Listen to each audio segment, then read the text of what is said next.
Hello everyone, welcome to the study concept MPPSC GK की MCQ series में आपका फिर से स्वागत है।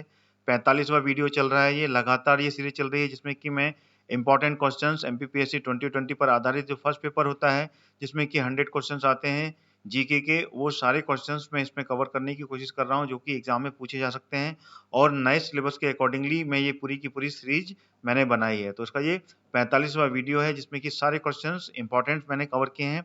वीडियो को आखिरी तक देखिएगा और वीडियो को आप लाइक और शेयर भी कीजिएगा, ज़्यादा से ज़्यादा शेयर कीजिए जिससे कि अन्य वो सारे विद्यार्थी जो कि मेरी इस सीरीज से मिस कर रहे हैं वो भी ज़्यादा से ज़्यादा जुड़ें और मेरे एमपीपीएससी 2020 के जो पेपर हैं उनके उसको कंप्लीट करने के लिए ये क्वेश्चंस अटेम्प्ट कर पाएं। उसके लिए करना क्या होगा, आपको मेरा चैनल स्टडी कॉन्सेप्ट सब्सक्राइब कर लेना है ऑल नोटिफिकेशन के साथ में। ऑल का जो रेडियो बटन है वो आपको सिलेक्ट करने के बाद ही सब्सक्राइब का बटन क्लिक करना है जिससे कि आपके सारे वीडियोस के नोटिफिकेशंस मिलेंगे और एक भी वीडियोस मिस नहीं हो पाएगा। तो इस वीडियो को आखिरी तक जरूर देखिएगा। Very important questions coming in this video. चलिए शुरू करता हूं मैं 45वां वीडियो जिसमें कि अगले 15 क्वेश्चंस बहुत ही इंपॉर्टेंट मैंने कवर किए हैं। लीजिए आ गया पहला प्रश्न आपके सामने। होलिकर वंश का जो राज था वो किस जिले में स्थित था? पन्ना, मंदसौर, उज्जैन या फिर रीवा? तो इसका जो सही विकल्प है वो है, कौन सा विकल्प है इसका? बी, मंदसौर। मंदसौर जो जिला है और ये उज्जैन संभाग के अंतर्गत आता है अभी वर्तमान में, उसमें होलिकर वंश का शासन था और यहाँ पर जो मंदसौर अभिलेख प्राप्त हुए हैं उस अभिलेख में ये जानकारी मिलती है कि होलिकर वंश यहाँ पर राज करता था और होलिकर वंश के जो राजा थे उसमें स्थापना जो होलिकर वंश की थी उसमें सबसे पहले राजा हुए वो हुए जयवर्मन। जयवर्मन जयवर्मन के बाद में फिर सिंह वर्मन, बहुत इंपॉर्टेंट है ये, आपने कहीं ना कहीं बिल्कुल पढ़ा होगा, ठीक है ना। सिंह वर्मन, फिर नरवर्मन, ठीक है ना। ये इनके वंश थे पूरे, लगातार इन्होंने यहाँ पर शासन किया। यहाँ पर जो बंधु वर्मन एक शासक था, बंधु वर्मन जो शासक था, ठीक है ना, उसके एक शिलालेख मंदसौर में प्राप्त हुए जिसमें कि जानकारी मिलती है कि होलिकर वंश, ठीक है ना, अपने वंश की स्थापना करने से पहले जो गुप्त वंश का शासक था स्कंदगुप्त, स्कंदगुप्त, ठीक है ना, उनका सामंत रहा था ये, ठीक है ना, ये सामंती थे। फिर बाद में इन्होंने अपने साम्राज्य की स्थापना की थी मंदसौर में, सबसे पहले मंदसौर में, ठीक है ना, होलिकर वंश की ही स्थापना थी। इसके साक्ष्य वहां पर प्राप्त होते हैं, ठीक है।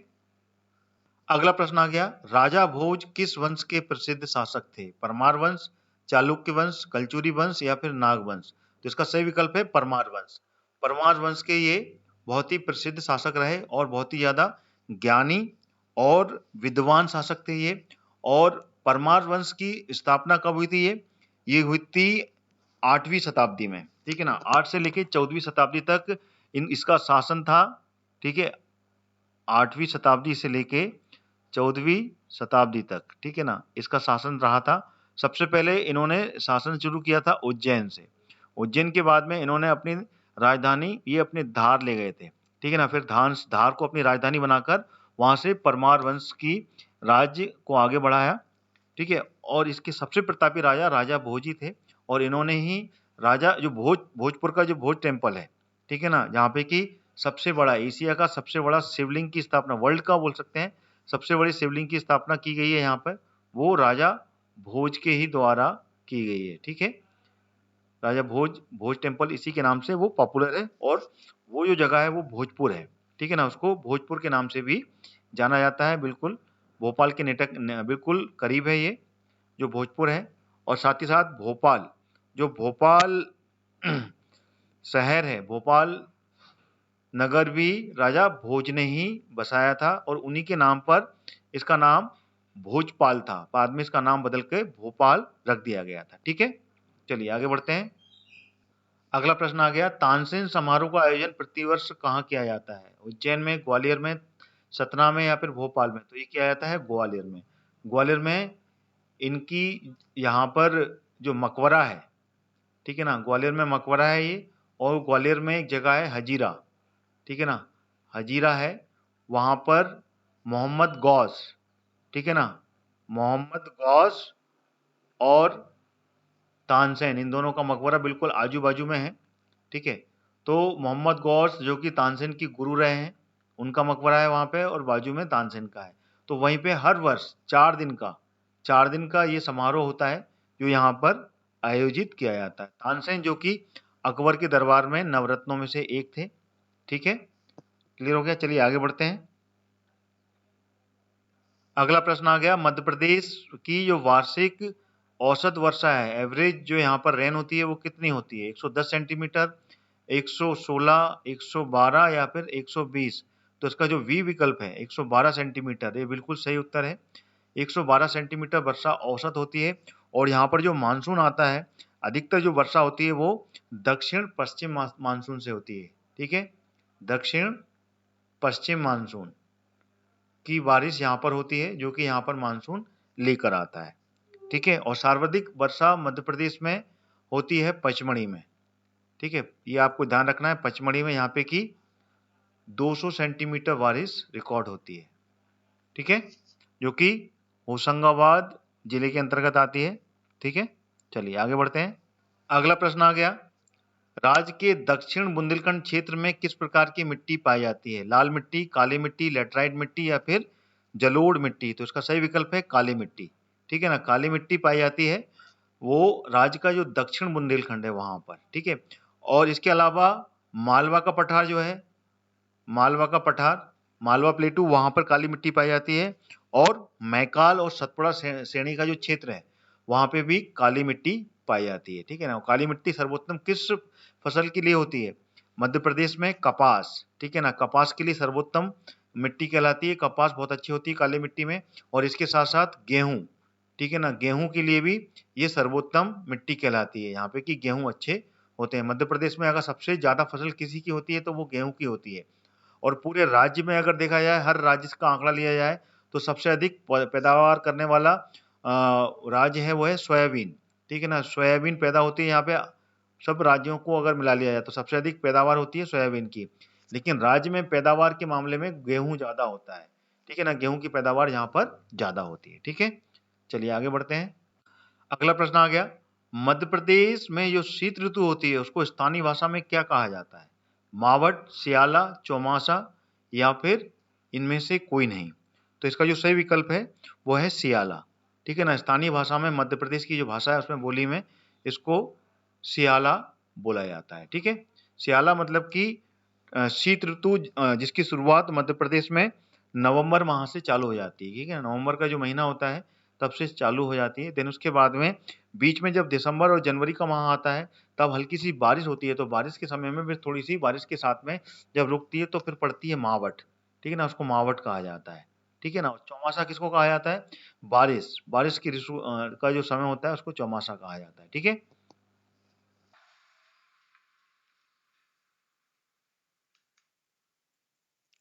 आगे बढ़ने से पहले मैं आपको बताना चाहता हूं अनअकैडमी के बारे में। अनअकैडमी इंडिया का लार्जेस्ट लर्निंग प्लेटफॉर्म है। यहाँ पे आप ट्रैक कर सकते हैं एमपीपीएससी वेपन्स के वो सारे एग्जाम्स जिसकी आप प्रिपरेशंस कर रहे हैं।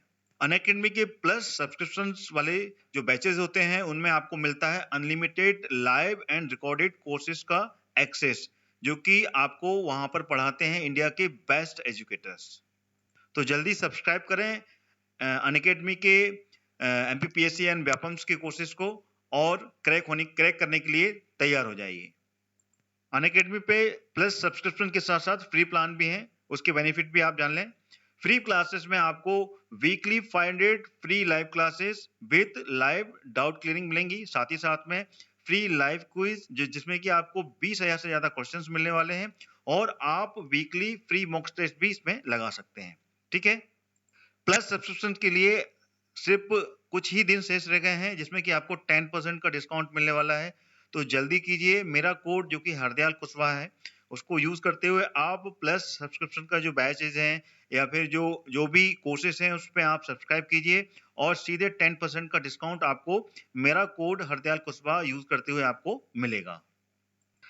अनअकैडमी आपके लिए लाया है mission rank MP police constable free revision camps. यहाँ पे भी आपको मिलेंगी free special classes and weekly mock test, और ये सारी क्लासेस स्टार्ट हो चुकी हैं 26 फरवरी 2021 से, और ये कैंप चलेगा 12 मार्च 2021 तक। तो देरी ना करें, फ्री वाले जो प्लान्स हैं उसमें आप ज्वाइन करके ये सारे जितने भी स्पेशल क्लासेस हैं और मॉक टेस्ट उसको आप ज्वाइन कर सकते हैं। एवरी सैटरडे यहाँ पर आपको कंडक्ट कराया जाएगा वीकली मॉक टेस्ट, जो कि फुल लेंथ पेपर का होगा, जो कि जिसका टाइम रहेगा सुबह 10 बजे से। एवरी संडे आपको dual educators energy strategy sessions classes, जिसमें कि आपको पूरा डिस्कशन मिलेगा प्रीवियस ईयर्स के क्वेश्चंस का, जो कि आपको लेंगे रूप सिंह जी, गौरव शर्मा, कपिल कांत शर्मा जी और लोकेश खावले जी। आइए अब जान लेते हैं फ्री सब्सक्रिप्शन कैसे लेना है, आपको कैसे अनलॉक करना है फ्री सब्सक्रिप्शन को। सबसे पहले तो आपको अनअकैडमी का जो ऐप है आपके मोबाइल पर आपको डाउनलोड करना है। देन उसके बाद में एमपीपीएससी एंड व्यापम्स जो गोल है वो आपको गोल सेलेक्ट करते हुए मेरा रेफरल कोड, जो कि Hardayal Kushwaha red capital letter में लिखा हुआ है, उसका यूज करते हुए आप फ्री प्लान को अनलॉक कर सकते हैं। आइए आप जान लेते हैं प्लस बैचेस की जो फीचर्स हैं उसके बारे में। देखिए, प्लस बैचेस के जो फीचर्स हैं उसमें आपको आपके जो फेवरेट एजुकेटर्स हैं उससे आपको पढ़ने का मौका मिलेगा। साथ ही साथ में आपको जितने भी एग्जाम्स हैं, ठीक है ना, उन सारे एग्जाम्स की यहाँ पर प्रिपरेशन करने का कंप्लीट मौका मिलने वाला है। आपके मन में जो भी डाउट चल रहे हैं पर्टिकुलर टॉपिक पर, वो सारे डाउट यहाँ पर क्लियर होंगे हर सेशन में, और साथ ही साथ में पूरा सिलेबस यहाँ पर कवर कराया जाएगा और आपको फ्री टेस्ट सीरीज का पूरा एक्सेस मिलेगा और वीकली फ्री मॉक टेस्ट भी यहाँ पर कंडक्ट कराए जाएंगे। और भी बहुत सारे फीचर्स आपको मिलेंगे, जैसे कि वीकली मेगा क्विज भी यहाँ पे कंडक्ट होंगी। साथ में आपके डाउट क्लियरिंग पर्टिकुलर जो टॉप एजुकेटर्स हैं उनसे आप कनेक्ट करके डाउट क्लियर कर सकते हैं, और सारे के सारे यहाँ पर जो भी नोट्स हैं वो भी आप डाउनलोड कर सकते हैं आपके प्लस सब्सक्रिप्शन बैचेस से।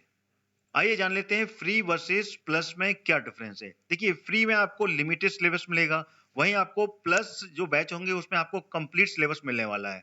और यहाँ पर फ्री में आपको जो प्रैक्टिस टेस्ट हैं वो लिमिटेड मिलेंगे, लेकिन यहाँ पर प्रैक्टिस टेस्ट जो मिलेंगे वो अनलिमिटेड मिलने वाले हैं प्लस प्लान में।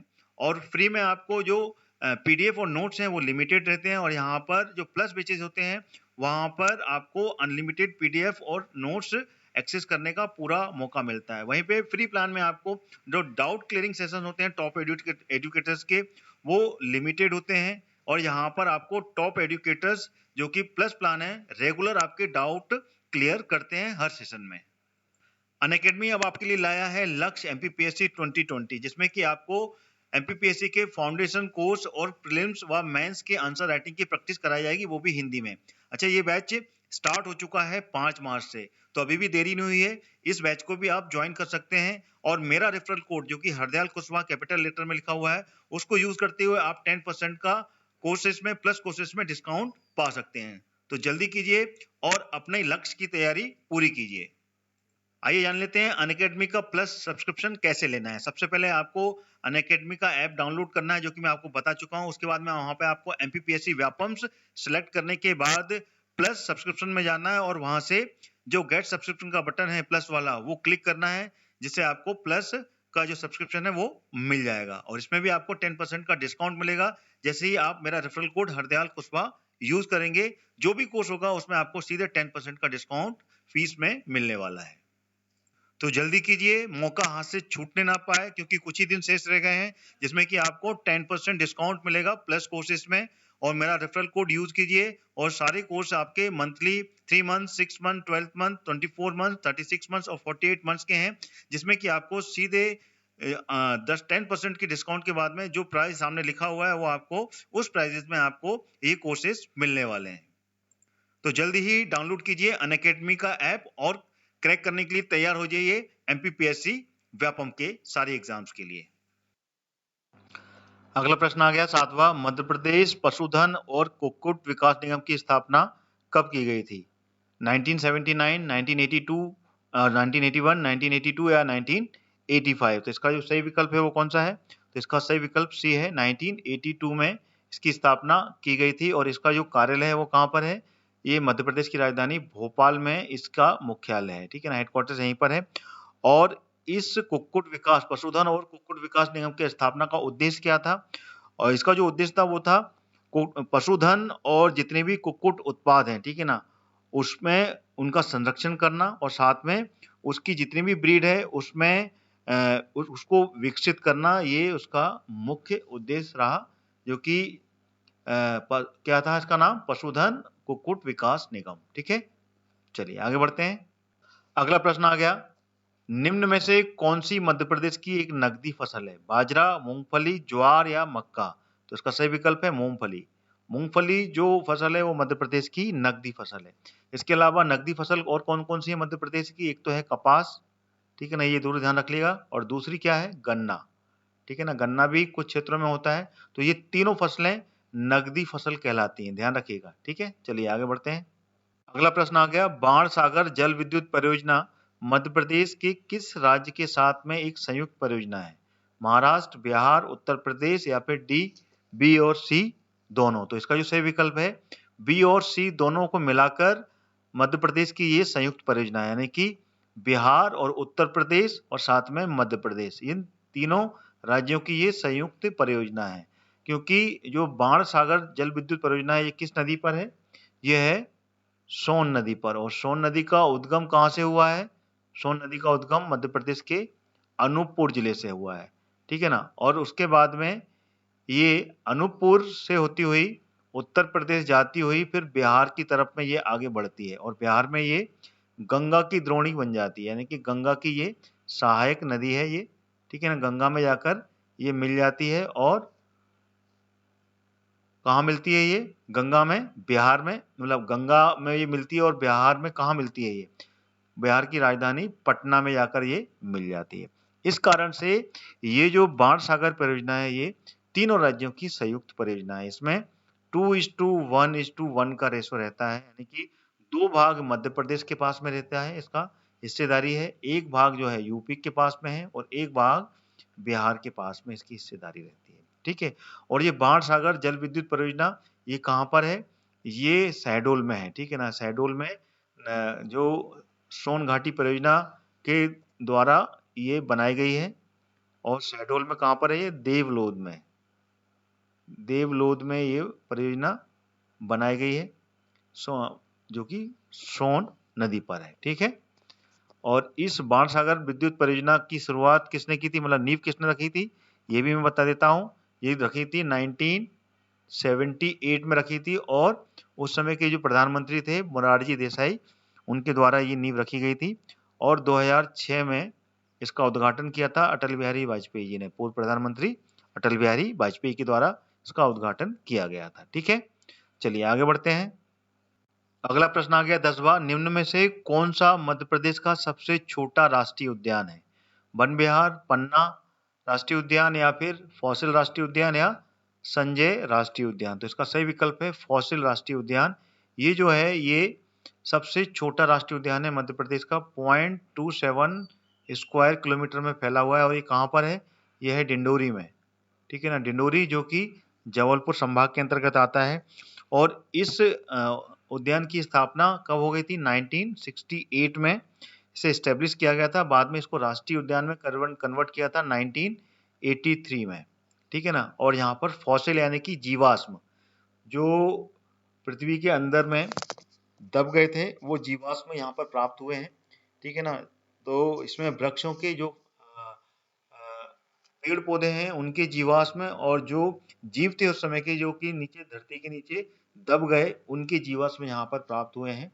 तो फॉसिल उन्हीं को बोलते हैं, जीवाश्म को। ठीक है ना, जीवाश्म राष्ट्रीय उद्यान इंग्लिश में, हिंदी में बोला जाता है, वो यहाँ पर स्थापित किया गया है। ठीक है, सबसे छोटा है। इसके अलावा बनवार राष्ट्रीय उद्यान ये कहाँ पर है? ये भोपाल में है। ठीक है ना, जिसको कि चिड़ियाघर के नाम से भी पुकारा जाता है। और पन्ना राष्ट्रीय उद्यान ये पन्ना में है, जिस तरीके से नाम है, और इसमें घड़ियालों का संरक्षण किया जा रहा है।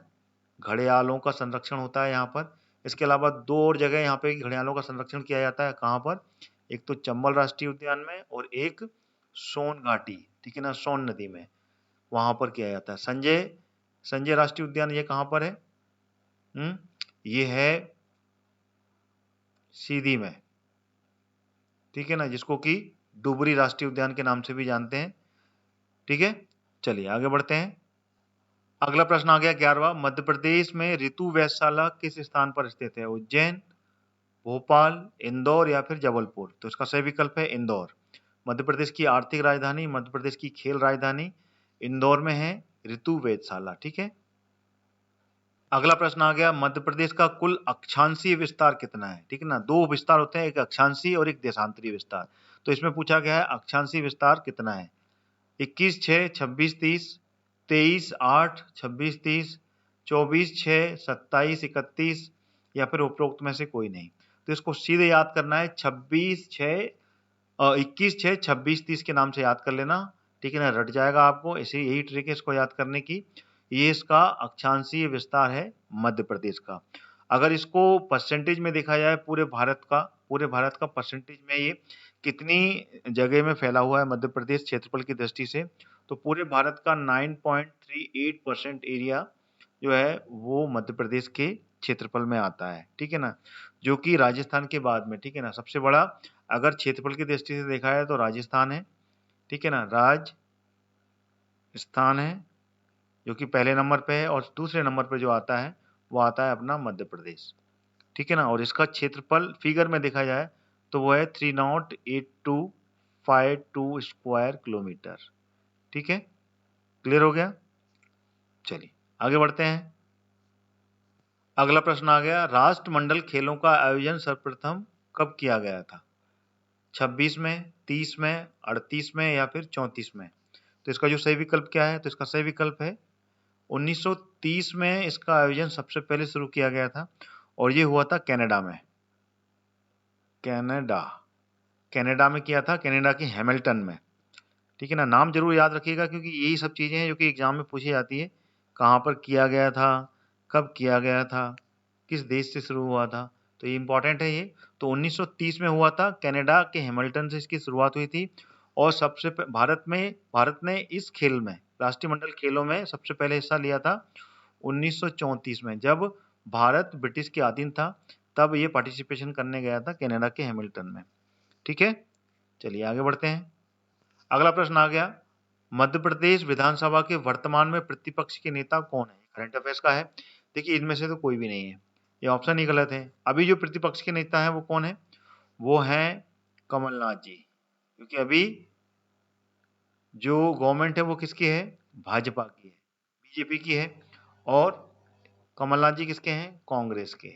ठीक है ना, पहले कांग्रेस की गवर्नमेंट थी। 2018 में जब इलेक्शन हुआ था तो कांग्रेस ने ही अपनी सरकार बनाई थी, लेकिन बाद में इनकी सीट दल बदल के कारण, दल बदला, सिंधिया जी वापस, इन्होंने अपनी सीट वापस ले ली और उनके जो मंत्रीगण थे उन्होंने इस्तीफा दे दिया, कांग्रेस से वॉकआउट कर दिया। तो तब से फिर भाजपा में आ गए, फिर भाजपा ने अपनी सरकार बनाई, दोबारा इलेक्शन हुए, दोबारा इलेक्शन में पूर्ण बहुमत में भाजपा आई और भाजपा की अभी गवर्नमेंट है। और प्रतिपक्ष के नेता कौन है? कमलनाथ जी। ठीक है ना, जो कि छिंदवाड़ा से विधानसभा में उम्मीदवार हैं। ठीक है ना, जो एमएलए हैं। ठीक है, चलिए आगे बढ़ते हैं। छिंदवाड़ा की एक पर्टिकुलर कॉन्स्टिट्यूंसी से, छिंदवाड़ा तो बहुत बड़ा है, ध्यान रखिएगा, एक पर्टिकुलर कॉन्स्टिट्यूंसी से है, क्योंकि उसमें डिफरेंट कॉन्स्टिट्यूंसी होती हैं, वहां से अलग अलग उम्मीदवार खड़े होते हैं। ठीक है, चलिए आगे बढ़ते हैं। अगला प्रश्न आ गया, कर्णम मल्लेश्वरी ये किस खेल से संबंधित है? कुश्ती, मुक्केबाजी, भारोत्तोलन या फिर लॉन टेनिस? तो इसका जो सही विकल्प है वो है भारोत्तोलन, यानी कि वेट लिफ्टर है ये। ठीक है, ये इसका करेक्ट आंसर है। और इन्होंने उसमें ओलंपिक जो 2000 में हुआ था उसमें इन्होंने ब्रॉन्ज मेडल भी जीता था। ठीक है ना, ब्रॉन्ज मेडल इन्होंने जीता था 2000 में। और ये प्रतियोगिता कहाँ हुई थी 2000 में? ओलंपिक की ऑस्ट्रेलिया में हुई थी, सिडनी में। सिडनी में खेला गया था ओलंपिक, वहां पे इन्होंने जीता था ये। और इनका जो वेट था किस वेट कैटेगरी में थी? 69। ठीक है ना, 69 किलो की वजन के जो वर्ग था उसमें इन्होंने ब्रॉन्ज मेडल जीता था। ठीक है, चलिए तो ये थे टोटल 15 क्वेश्चन जो कि मैंने आपके सामने रखे। क्वेश्चंस कैसे लगे कमेंट करके बताएं। ठीक है ना, एक्सप्लेनेशन कैसा लगा वो भी कमेंट करें।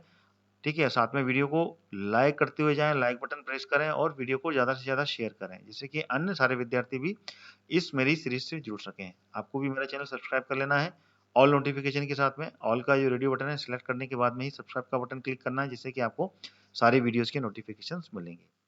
तो इसी के साथ में अपना ये वीडियो यहीं समाप्त करता हूँ।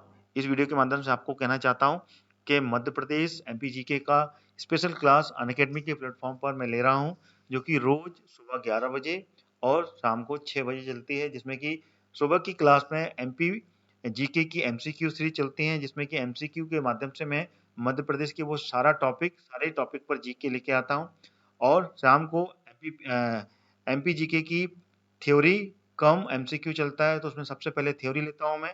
थ्योरी के बाद में उस पर्टिकुलर थ्योरी पर एमसीक्यू चलते हैं, जिससे कि वो पूरा टॉपिक आपका कवर हो जाता है। तो आप सभी विद्यार्थी जो कि एमपी जीके की क्लास ज्वाइन करना चाहते हैं, ज़्यादा से ज़्यादा ज्वाइन करें, जिसमें कि मैं आपको पूरा एमपी जीके कंप्लीट करवाऊँगा, जो कि अनअकैडमी के प्लेटफॉर्म पर है।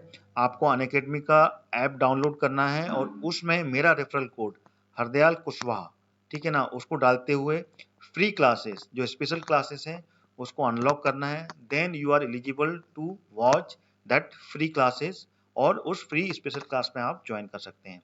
वो पूरा का पूरा डिटेल आपको उस क्लास का इस वीडियो के डिस्क्रिप्शन बॉक्स में मिल जाएगा। वहां से आप क्लिक करके आज शाम को 6 बजे की क्लास ज्वाइन कर सकते हैं, जिसमें कि एमपी जीके पर मध्य प्रदेश की नदियों पर मैं आपको पूरी की पूरी क्लास लेने वाला हूं और उसके बाद में उस पर्टिकुलर क्लास के आधे घंटे की क्लास में उससे रिलेटेड क्वेश्चंस की एमसीक्यू सीरीज भी अपन हल करेंगे। तो आप सभी विद्यार्थी ज़्यादा से ज़्यादा उस क्लास में जुड़िए। रेगुलर होती है क्लास सुबह 11 बजे और शाम को 6 बजे। 1 घंटे की स्पेशल क्लास है।